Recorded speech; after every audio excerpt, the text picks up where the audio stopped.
All right, so I am in Ukraine. It is August 7th. That makes it Thursday.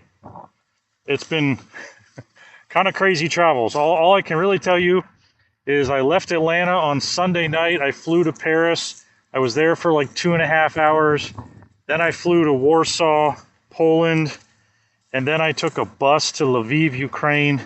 Took 3 hours at border security to check passports, luggage, everything else.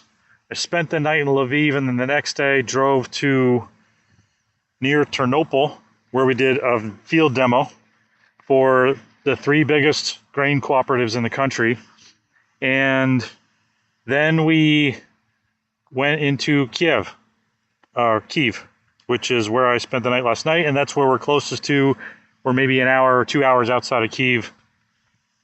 First time in Ukraine, absolutely beautiful countryside, just incredible weather. This is a great break from 96+% humidity in Atlanta, Georgia, or in South America. But awesome people out here harvesting wheat. We're probably going to be back in September for corn, soybeans, and they want to build a sunflower model. I had not known this until earlier this year, that Ukraine is 3rd biggest wheat producer in the world, I think. Or is it Europe? I don't remember. And they are the largest sunflower producer in the world by far. So really incredible time here. Fantastic people, great food, beautiful country. Just getting to experience the way people farm in yet another country. I'm truly blessed to be able to travel and see these things and showcase Farmwave. We've got somebody right about there running with it right now on a John Deere machine. We were on a Kloss machine the other day, and I head back in a couple days. And then I'm home for 1 day, and then I'm back out again, but this time with family for a small break. And then I'm home for 3 days, and then I'm off to the Midwest for a demo day that we're hosting in West Brooklyn, Illinois, for several dealers, putting a new power assembly disconnect on Adam Henkel's machine. And there's people from Brazil and others coming to that demo day. And then while they're in town, everybody's going to Farm Progress the week later, visiting a customer a couple days prior to that, and an OEM coming to one of the OEMs. I don't know if I can say who, so I just won't. Coming to see that install on that machine. And then Farm Progress. And then the week after Farm Progress, visiting dealers, customers, all throughout the Midwest.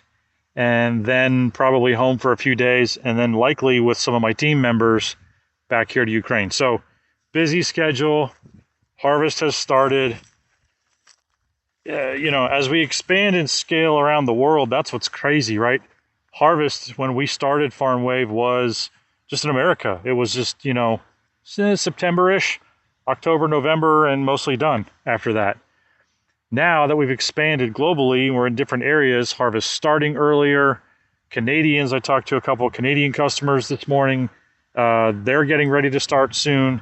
And by the time we finish up in North America, November, December-ish, we'll be getting ready for January big-time harvest down in Brazil. So we are at capacity now where it's year-round, which I'm really excited for, because it makes everything go faster for us. Development will go faster, because what used to happen is people would say, hey, does Farmwave work in canola, rapeseed?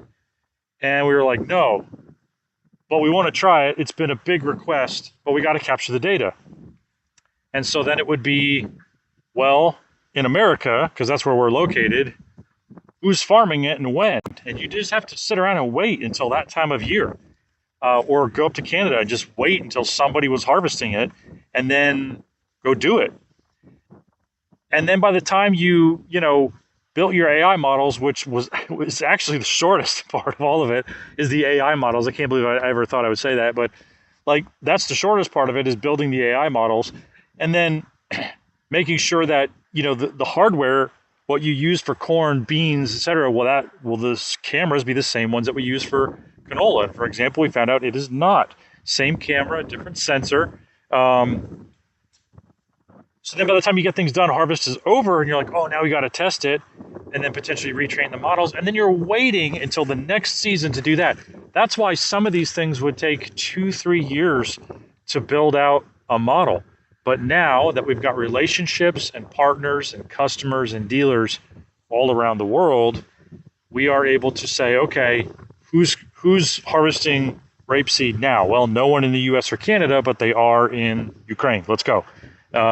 Or who's doing peanuts, and we're haven't done it we're not doing it in the U.S. until like September, October, but it's March, April. They're doing it in Argentina. Let's go.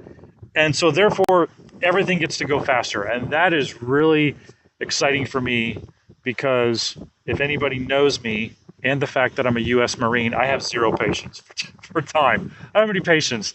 I want to get going, and I want to get things done, and I want to get them done now, because we want to help our customers. The demand is so high for Farmwave around the world in multiple different crops.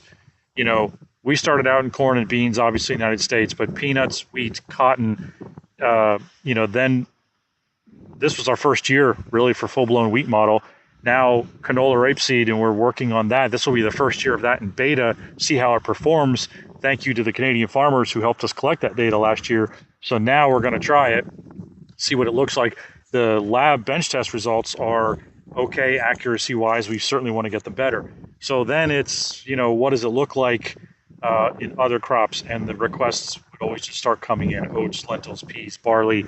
And some of them we can repurpose models, right? Like edible beans, dry beans can use the soybean model, works pretty well, but we collect that data and then build dedicated models for pinto beans or black beans.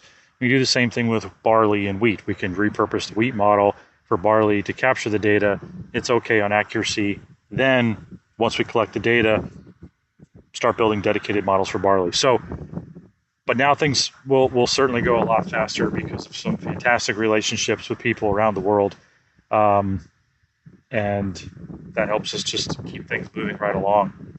So this has been an incredible experience out here.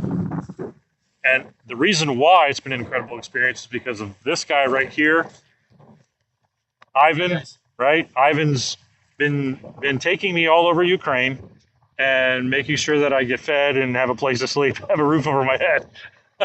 So I'm really thankful to Ivan and Kirill back in the U.S., who I've been talking to for months to plan this trip. It's great that it's finally come to fruition. So I'm glad to be here. Enjoying. Thank you, Craig, for coming in and spend some time with us. Appreciate your attention to Ukraine, and it's a great country. Thank you guys for support. And it's amazing opportunities here. Beautiful country. This is just beautiful out here. It's been awesome, and we owe a lot of what we're doing here to Ivan and his team. So thanks, man. Appreciate it. Appreciate it. All right. So that's it from Farmwave from Ukraine. I head back in a couple days, and keep up as we keep moving around the world. But Ukraine is now on the map. All right. Thanks.